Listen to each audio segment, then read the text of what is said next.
Have you ever experienced a miracle? I mean, something so unlikely or so unheard of that you said, man, this has to be from God. I mean, not that everything indescribable is a miracle. Thousands of years ago, people didn't understand why there were lights just hanging in the sky, or they thought it was a miracle when rain fell on crops. Or even when the body was healed, they would consider all these things a miracle. But these thousands of years later, we have reasonable explanations for all these things. Why there are stars that hang in the sky, why there's rain that falls on the ground, why the body heals itself. But does being able to explain it make it any less miraculous? I mean, think of the stars in the sky. Like, we understand that there are physics on Earth and there are physics in outer space, and the things that determine what happens on Earth don't determine what happens in space, and even different planets have different laws of physics. And these little tiny bodies that seem to be standing still or barely moving are actually traveling at unheard of speeds. Does that make it any less miraculous? Or you think about rain falling on the ground, and sure, we know that the rain, the water accumulates, it evaporates from the water and goes up into the sky and goes around together in the form of clouds, and then it rains on the ground. But how crazy is it that the sun, 98 million miles away, is still intense enough to evaporate the water here on Earth? And we know that the human body is self-repairing. But just given the biodiversity, the amount of things that are living in and on us, and somehow the body knows which parts are foreign and kills them off. But it also knows which parts of us need to be recreated. And we have these strands of DNA that tell our bodies how to perfectly remake us over and over again. I mean, think about this. 8 years ago, you were the exact same person as you are now.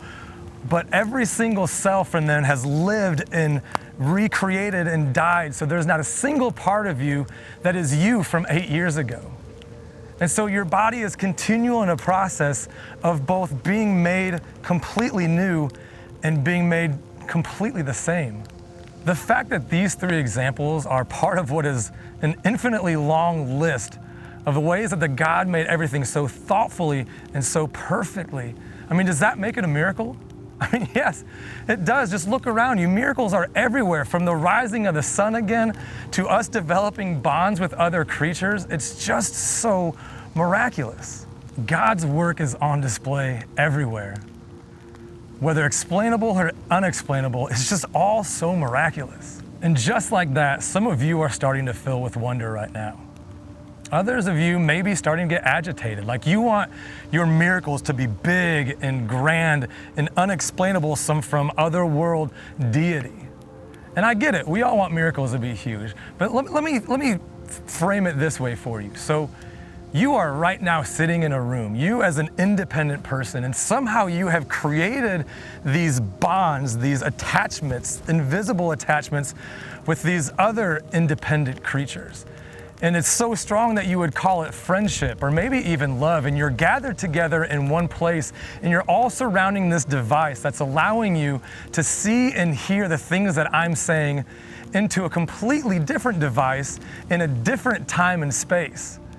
And these information-packed vibrations that start in my mouth and come out of your speakers are going into your brain, and your brain is deciphering them in some ways, and your brain is starting to have this internal dialogue that's telling you how to feel and why you should feel that way.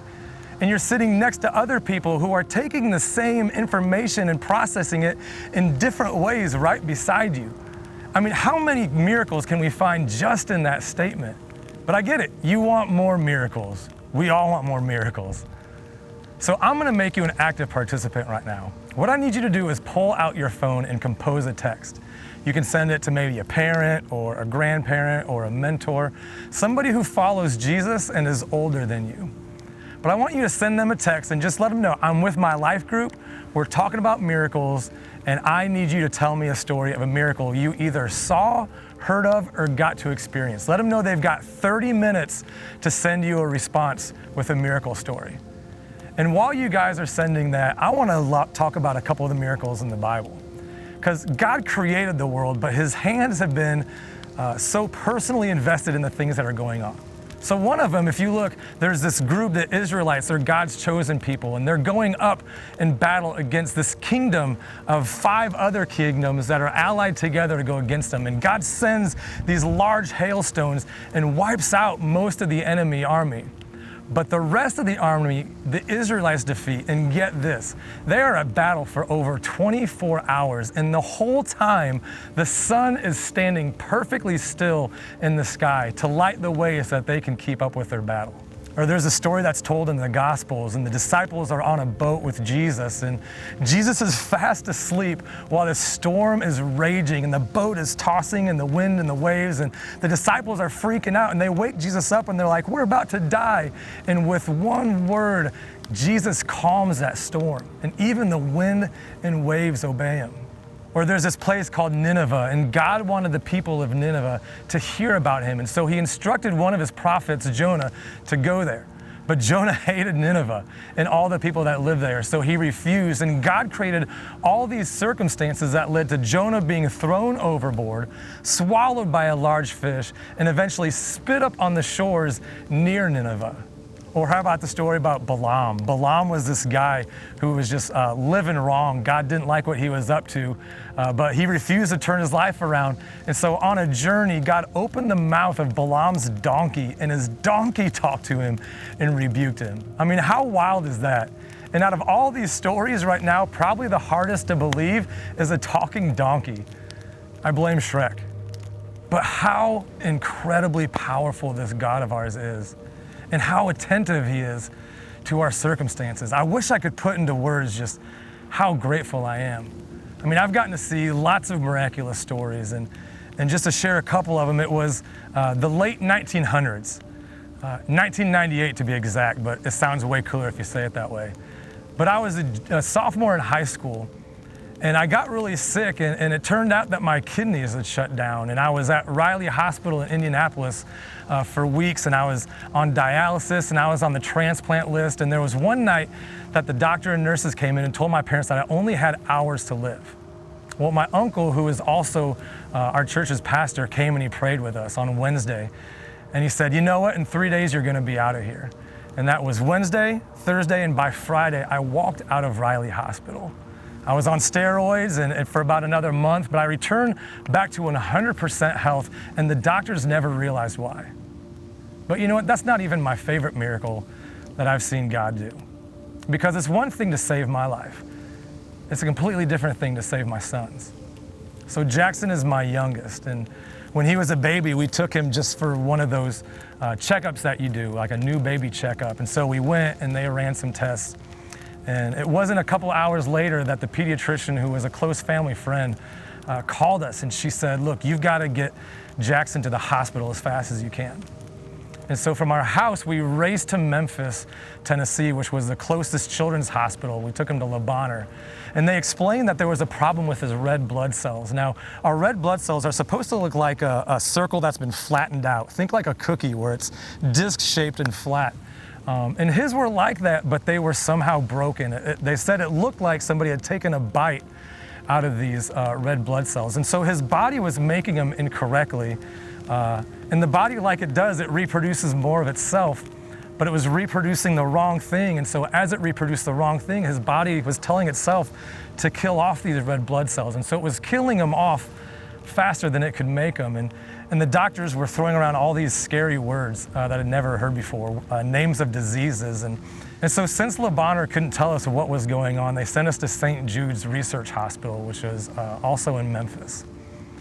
And it was the scariest couple weeks of my life. We would travel there and they would take blood from our little tiny baby boy, and they would run these tests, and every time they would say, the problem's there, but we can't figure out why. The problem is there, but we can't figure out why. And it was so frustrating and so heartbreaking. And I'd look through the halls of St. Jude, and I'd just see these kids with tubes coming out from all over the place, and they're pushing their IV carts, and their parents are with them, and they've all got these sunken faces, and you hear these quiet cries of the parents as they're just weeping in the hallways because they don't know what's going on.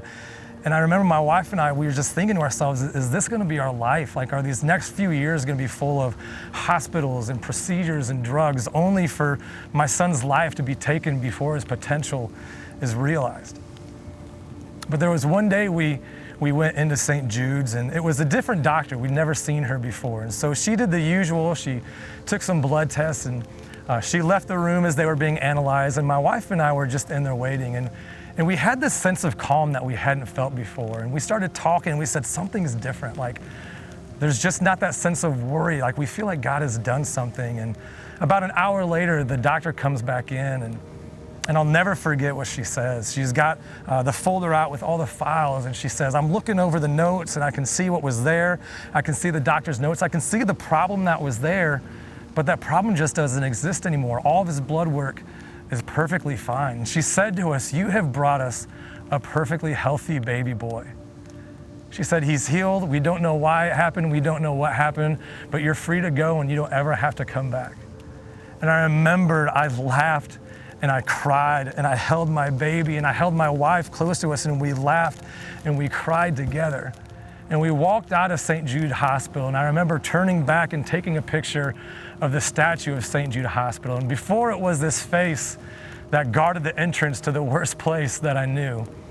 And now I had to take a picture to remember this place that I'd never have to return to. God's power is just insane. And his concern for you is beyond understanding. And his desire to walk with you to the ends of the earth is just limitless. And we haven't even yet talked about Jesus, this word that became flesh, that left perfection, that left heaven to come to earth, to experience all the hurt and all the tragedy and all the pain that we do. And he lived this perfect life that we couldn't live. And he took our sin and our shame on his shoulders, and he was tortured and killed all for us. And every time we wander away, he chases us. Every time we look away, he brings our attention back to him. What an incredible God we serve. What amazing Father that we get to live this life and partner with. It's all just so amazing. So what about you? Together with your group, talk about your favorite miracles in the Bible. Talk about the favorite miracles that you've seen. And as you're talking about that, check your phone and see what stories of miracles come your way. But let's not forget to worship this incredible God who is so loving and so powerful and so ready to provide miracles in our life. And maybe they're miracles that are big or small, or simple or complex, believable or unbelievable, but all from this powerful God that is so amazing, he should want nothing to do with us, but is so personal, he wants nothing more than to have you by his side.